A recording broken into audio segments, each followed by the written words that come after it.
Back, Jarrett. When most people think about rowing, they think about the water. It's harder than it looks. People probably think it's like kayaking when you can just stick an oar in the water and you're going. But for northern schools like Michigan State, the winter months are spent indoors. I like the winter training just because it makes us better. The Novice Club rowing team practices on campus in Demonstration Hall. Being a club sport, we gotta work with what we got, and this works. Let's go ahead and get back into the middle. The athletes spend the first half of practice on erg machines. Just as far as fitness and power generation and, turning yourself into the type of athlete who can go fast on the water. There's nothing better than an erg. The ergs simulate the experience of rowing an oar in the water while also focusing on strength training. It's really hard and it sucks sometimes, but you learn to love it. And although the guys prefer to be on the water, they realize this part of training is essential. It's definitely a different feeling than being out on the water. If you enjoy rowing, then you tolerate the erging because you know that it's necessary and will get you in shape in order to be fast on the water. But it's a very poor substitute for what you get on the water.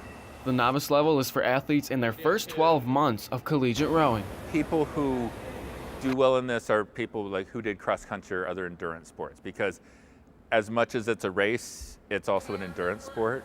Some athletes, like freshman Jackson Farrell, came to MSU with experience in high school. Like rowing in high school helped me a lot because I kind of know what needs to be done, and it kind of helps me lead the other guys to make a better novice team.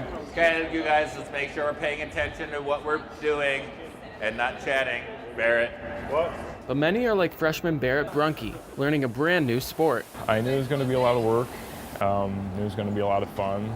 I knew we traveled, which I knew would also be a lot of fun. But other than that, I was basically going in blind, just going for the ride. Head coach Todd Gockin is in his first year coaching the novice team. One of the things that I love about rowing is teaching new people how to row. Gockin rowed competitively at the collegiate and master's level and is now coached for over a decade. Being with collegiate novices that's where I really enjoy being. The one thing that I've noticed about this group this year is that we have some really, really talented athletes. After erg training, the team spends the second half of practice on core workouts. It's not like playing basketball and running drills and everything. It's all just like training your body. We'll do stretching and then core. We won't do partner stretching today, we'll do partner stretching tomorrow. All to get the young athletes ready for their first spring season. The work you do here gets you in better shape, and you recognize that, but the reason why you come every day is because the other 20 people who are in the room who you're doing it with. It's the highlight of your day, even though it's the hardest hour and a half of your day, because you get to be with the people you want to hang out with, and it's just really great to be here. For WKR's Current Sports, I'm Michael Epps.